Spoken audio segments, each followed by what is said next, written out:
You get out what you put in. Never gonna lose. Your own jingle, Ashley. As long as you're happy, you're always gonna grin. You get out what you put in. You get out what you put in. Never gonna lose, never gonna win. As long as you're happy, you're always gonna grin. You get out what you put in. You get out what you put in. You get out what you put in. It's Monday, it's 12:30, it's lunchtime, and it's live and linking. And here we are chatting to all kinds of different amazing people. And this week is no exception, because this week I've got David Cook, who used to work at Laura Ashley, no relation, but he wasn't in the store, he was at the top. And he knows a little bit about finances and stuff like that. So I'm going to dig into that. But then he went and bought a software company. So I want to dig into that too, don't I? David, come on in. How are you? I'm very well, thank you. Very well. Fantastic. Yeah, so tell everybody who you are, what you do, please, David.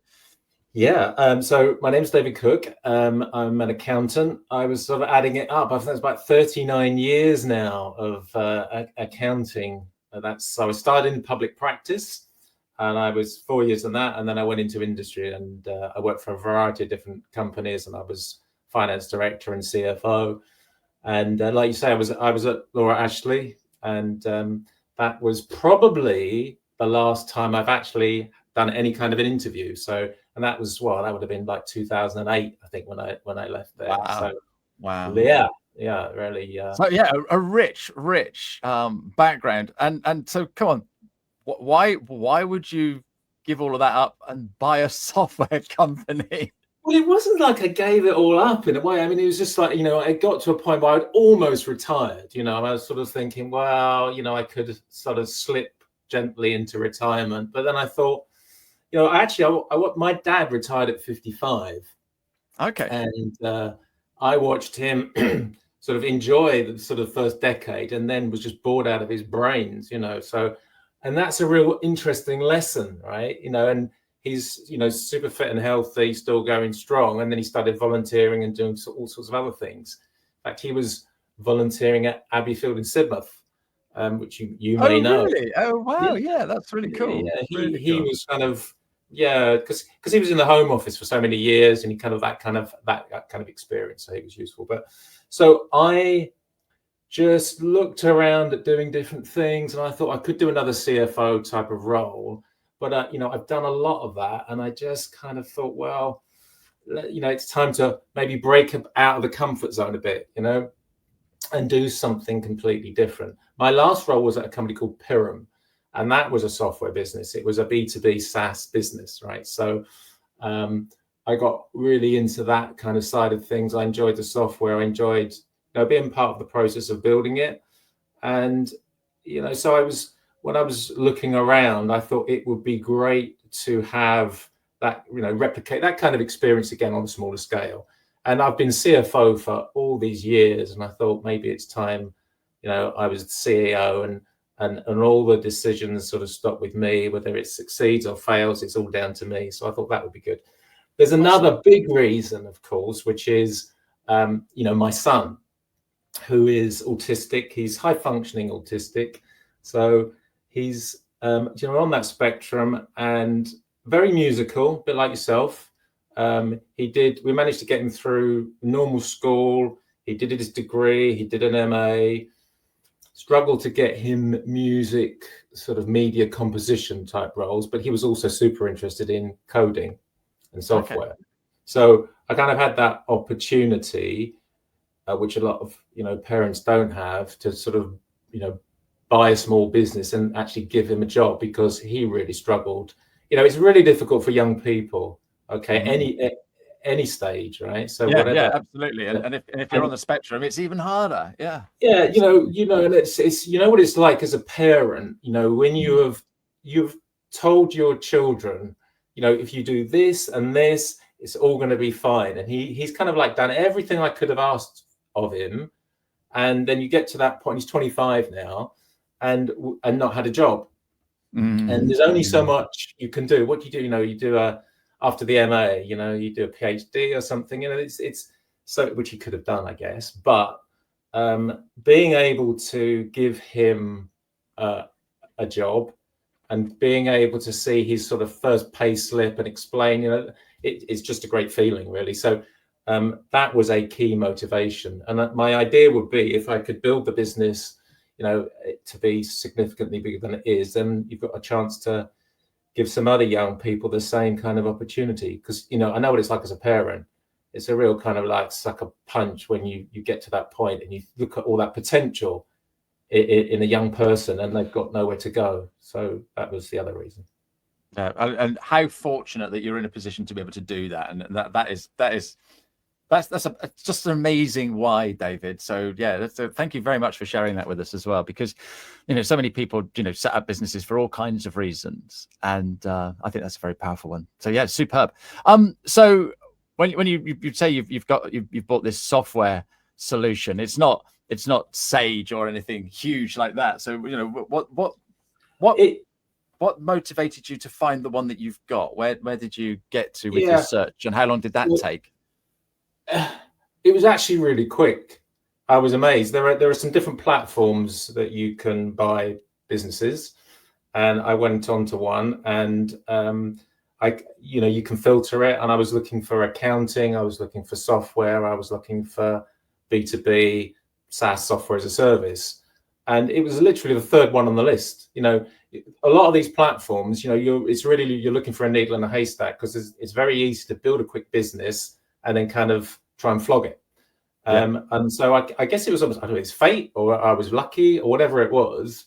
I went straight to this business. I thought, oh, that looks great, and the more I dug into it, the more I liked it, and I've done obviously quite a bit of due diligence work, both the buy and the sell side, so I'm kind of quite familiar with all that. So I did as much checking as I could do reasonably, given the process. And so that's how I ended up investing in PracticeFlow. And using all of your experience from all of your previous roles, Laura, Ashley, Piriam, and stuff like that, you're like, yeah, I know what I'm doing. So that's brilliant. But you've now got a software. You say it's called PracticeFlow. Yeah. Briefly tell us, what is PracticeFlow, David? So it's practice management software for UK specific accountants and bookkeepers.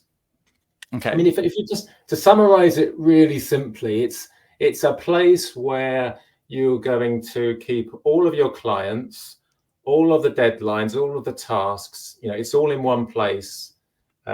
It's automated, so it syncs through to Companies House. So it's giving you updated information on a daily basis of the position, and all the tasks, or as much as possible anyway, are automated. So it's trying to make that as easy as possible. So I talk to a lot of customers, potential customers, and they are managing with a combination of things. It's like spreadsheets, it could be post-it notes, it could be reminders from Companies House, because they're the registered office, and that's it's a tough thing to manage, okay, and that's quite stressful, and you're worried you're going to miss deadlines, and you don't want to let your clients down. And a piece of software like that just brings it all together in one place, makes life so much easier, and then you can focus on the other things that are more important. Perfect. So you went from being a CFO to helping your son. You've now got this SaaS business. It's in a highly competitive marketplace, but one that because you did work in practice donkeys years ago, and you're an accountant, so that's all cool. Yeah. And you're helping accountants be more streamlined and efficient. And from working with accountants for the last 18 years, I know how busy they are. So yes. I think you're ticking quite a lot of boxes already, David. Yes, absolutely. Yeah. So I mean, I've got a lot of expertise in that area. I suppose where it's the marketing and the selling side that I need further help with, but I'm very comfortable talking to accountants. I've actually, it's interesting. I've done so many different things. What I've not really ever done is the selling side, and I've never experienced before the kind of buzz that I'm getting now when you talk to a potential customer. When you get a win, you get that kind of little buzz. It's great, and so I really enjoy it, and you know, accountants, we don't like being sold to, right? I mean, we're kind of always a bit suspicious, and I'm generalizing, but you know what I mean. So you're right. No, it's not just accountants that don't like being told. So nobody likes everybody, hard no, spell, absolutely, right? yeah. But we're kind of very cautious about maybe making a mistake. You know, once you go down the wrong route with a bit of software, you know, it takes a while to unpick it all. So, you know, I've just enjoyed the conversations I've had with accountants. Yeah. You know, and I know exactly where they are and what they're trying to achieve. And, you know, so yeah, it's been great. Oh, awesome. So when did you actually buy Practice Flow? Just over 5 months. Right. Okay. So literally the ink is still wet on the contract, isn't it? Yes, something like that. Yeah. Yeah. Okay. So how have you found your first 5 months of running this new business? It's been good. It's been pretty full on. I over my career, I've always worked pretty hard, right? I mean, it's never a 9 to 5, right? You know, I've never seen a CFO or somebody like that. Sitting on their elbows. No. So I'm back to, well, it's been like 7 days a week pretty much, to be honest, and long hours and working late. But it's all been good stuff, because everything you do is, you know, it's fit for your business, and it's just, I'm enjoying it as well. So it has been, tough. I'm doing a lot of different things all at the same time. There's a lot of setup, you know, when you've got a new business, a new company, you know, all of the back office things that you've got to sort out. And on top of that, you know, I'm getting deep into the product, because it's simple from a perspective of using it, but it does actually a lot behind the scenes. So I wrote the first user guide, for example, you know, and now we've just launched a new website. That was a big thing, and the help that came from that was all within the user guide is now available on the website. So, you know, there's been a lot to do, and still a lot. I enjoyed just looking at the competitors and putting together our product roadmap, and I've enjoyed talking to customers, because we put a small development team together. You know, when somebody's got something small that that they need, or that is an improvement to the product for everybody, it's very satisfying to be able to go explain that to. And Rob was the developer. He's now the CTO. He stayed on, so that's great. And I'm able to have really nice conversations. You know, we're not too big. We can get things done quickly, and we'll talk about, you know, customer requests for certain things, and, you know, if it fits in with the overall strategy, which is to keep things really simple and easy to use. You know, a lot of our competitors have got a real functionality bloat, I would say, and you can't see the wood for the trees. And I've had this feedback from a lot of customers, potential customers that have tried competitors, and they've said things like, "Oh, it's gonna take weeks to implement," or that, you know, even for a small practice, you know, they wanted to charge a few £1,000s of implementation costs. You know, you get nothing like that with Practice Flow. You know, we've had customers that have gone live without having to have any interaction with us, even though we offered it. You know, they were just able to upload their clients with the CSV and get going. As obviously, it's a lot easier now. There is a user guide and there is help on the website, but it's just, so it's just really nice to be able to talk to customers and have small improvements of functionality to the product. Yeah. Okay. You mentioned competitors. So I'm going to mention competitors right back at you, David, because there's other systems out there like Carbon Engager, Center, Pixie. You know, we know them all. We've been watching them all. In fact, I used to actually work for a couple of companies where we had practice management solutions. So yeah, it's a passion of mine as well. And like you say, some of these big systems I'm talking about, you know, do absolutely everything. Yeah. So what makes Practice Flow different? So the point I mentioned about keeping things simple and having some smart automation, I think that those are the key points. You know, those competitors that you've mentioned have got that, some of those systems are great. I mean, they've got a lot of functionality, and if you need all of that functionality, sure, you use one of them, right? But I think you could also say, if you say who are our competitors, could be Excel and Google Sheets, right? I mean, a lot of our customers are, as I described them earlier, they're looking at their first practice management system, and when they look at Engage, or they look at Carbon or Bright, whatever, there is so much functionality there. It's almost like an overload, right? And we like I said before, we're trying to keep things really straightforward. If you are currently using a spreadsheet, your next kind of logical step is to go with Practice Flow, because we just make things so much easier. I mean, we will be adding some additional functionality over time, but if you want to get going straight away, and I've had this conversation with customers that have started with us. They love the simplicity. It is intuitive to use. There is no steep learning curve. Okay, and so that's, I think, those are the main differences. Yeah, I got this analogy going on in my head here, David. It's a bit like when we learned to drive, right? You don't learn to drive in a really expensive flash car with bells and whistles. You drive, it was a Mini or a Mini Metro, depending on your age, or a Ford Escort or what have you. And you wouldn't learn to drive in. What your first car wouldn't be a Range Rover, all bells and whistles, with off-roading and anti-tilt and goodness knows what else. And then when you stop and think about it, how many Range Rovers do you actually see people driving that go off-road? Exactly. And that's the other problem, isn't it? We buy all these things. It could be absolutely anything, bit of software, a new mobile phone, a Range Rover, but we don't actually use everything that it does. How many people use the quick wash function on their washing machine when it's probably got 42 different programs?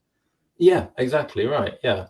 So, you've got a place for your clients, you've got the tasks, the deadline logic is in there, built into the system, and it automates.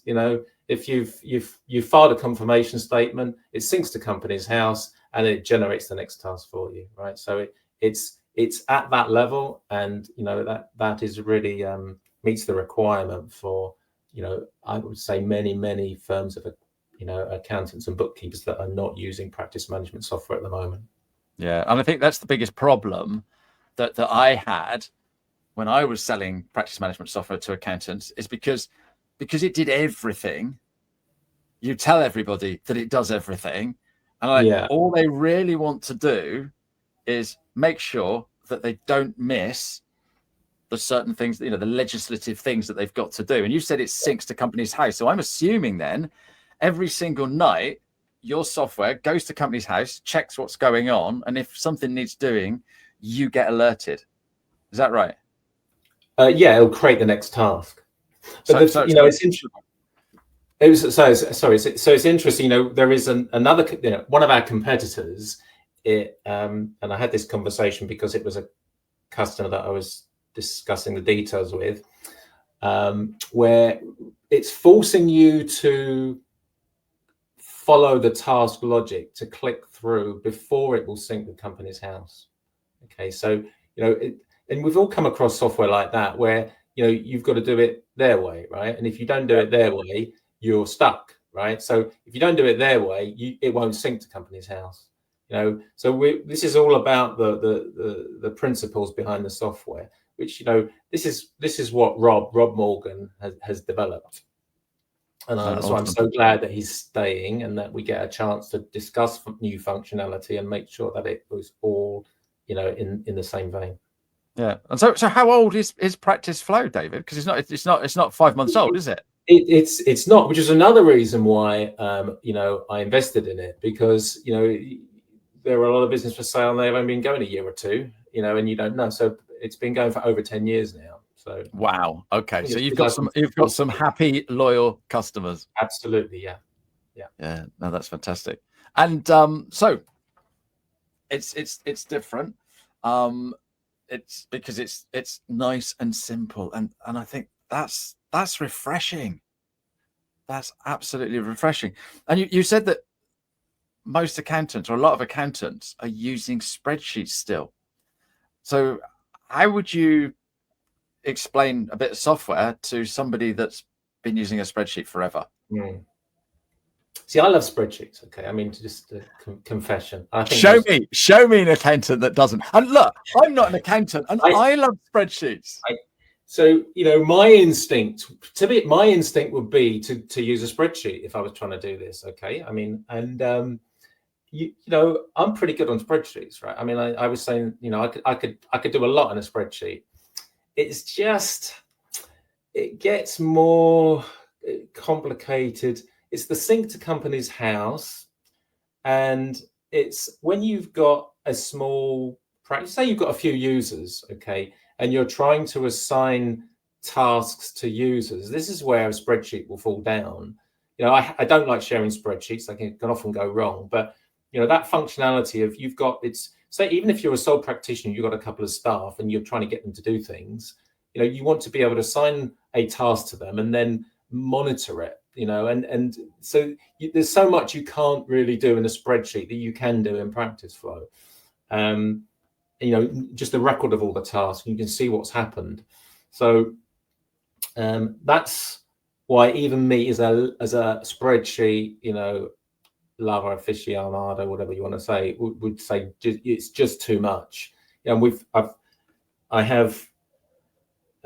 taken on a few customers recently, and they've got a lot of clients. I mean, one had, you know, thousands, which they had been managing in a spreadsheet. Wow. But they were managed. I know, it's, and I was like, I couldn't believe how many clients they had, and it's they weren't really looking at tasks at all. They were just really managing clients and, you know, a sort of a link to company's house. But so you kind of, there are different ways that you can use the software, and you know, it's not prescriptive in that sense. You can use it a bit like a client database, but I think the real value comes when you start managing tasks as well. Yeah. And so I'm an accountant.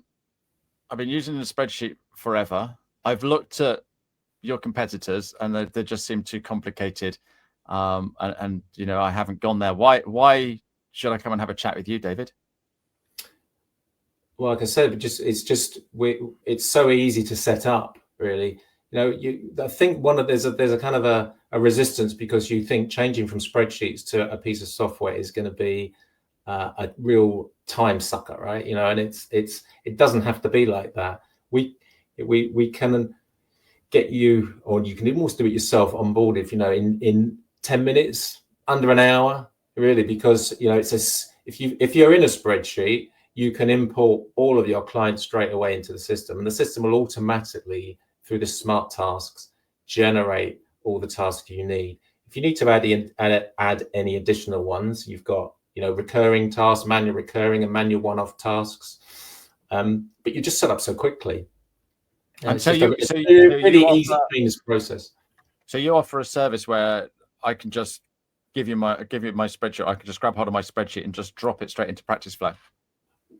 We don't officially offer it, but I'm very happy. You know, anyone that wants help, we are, and there's no cost at all. We're very happy because it's just so easy, right? You know, if it's already in a spreadsheet, so, you know, it doesn't take long.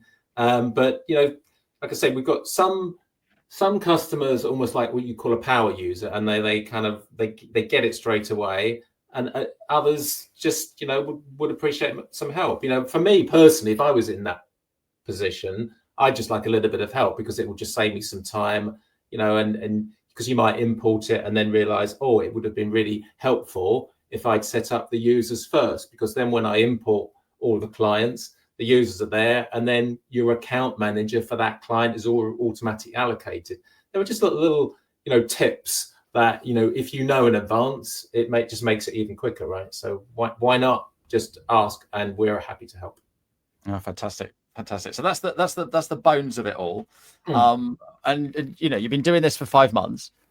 Have you got plans for the future? What are your thoughts for the next couple of years? So obviously we want to grow customers, and and that's a big thing, and we'll be focusing on that. As like I said, we have a product roadmap, and it's been fun sort of putting that together and agreeing what we're going to do next.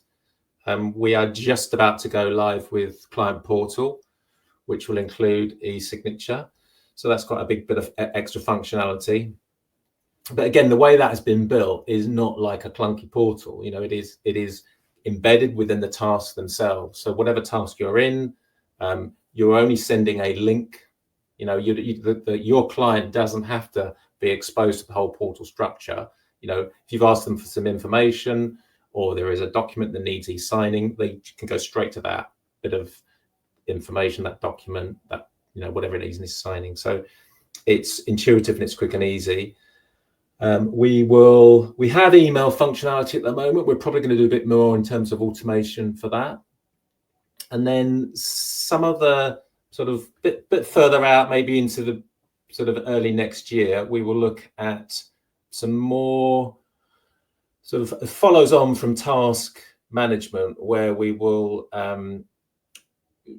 be able to track client profitability, some efficiency around the users, which I think is quite useful information, you know, because if once you are in the discipline of clicking tasks and saying, you know, when you started, when you finished, who was doing it, you know, you can then add information about staff hourly rates, you can put information about client fees, and with that combination, you're able to produce a lot of useful information. A lot of practices don't really know which clients make where the profit comes from.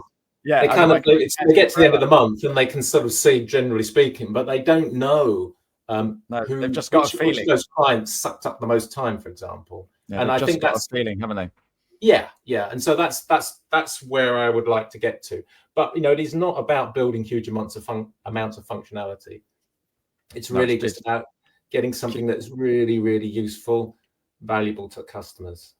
Yeah, and you offer a free trial as well, don't you? You don't just have to put my credit card in, do I? Yeah. It's 14 days, free trial, no credit card details required, and that's kind of you know, a normal thing, I think, with those types of SaaS businesses. And you know, it's just a great way to get to know the product, you know, and out of that trial process, we get a lot of questions come through often, you know, and then we're able to deal with them. Yeah. Okay. I got another question for you here. Okay. What's it like having your son working for you, and how's he getting on? So I make a point of not having him like working with me, because direct report. Fathers and sons, I'm not sure that's, you know, so I what's been really nice is that he can engage either with Rob or with some of the other developers, you know, and because, you know, a lot of he doesn't, you know, he doesn't particularly want to talk to me. Let's be honest, okay?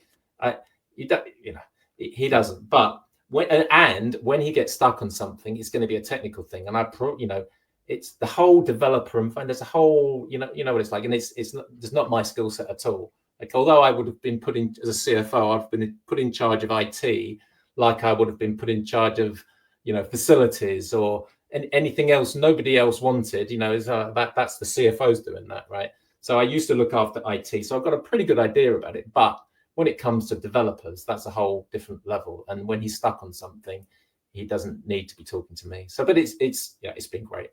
You know. Awesome. What a lovely way to end. So anyone watching this wants to get in touch, what's the best way to get in touch, David? Really through the website. You know, there's two options really. Do the free trial or book a demo. Perfect. And you're on LinkedIn. We can get hold of you on LinkedIn. I am on LinkedIn. Yes. Fantastic. Awesome.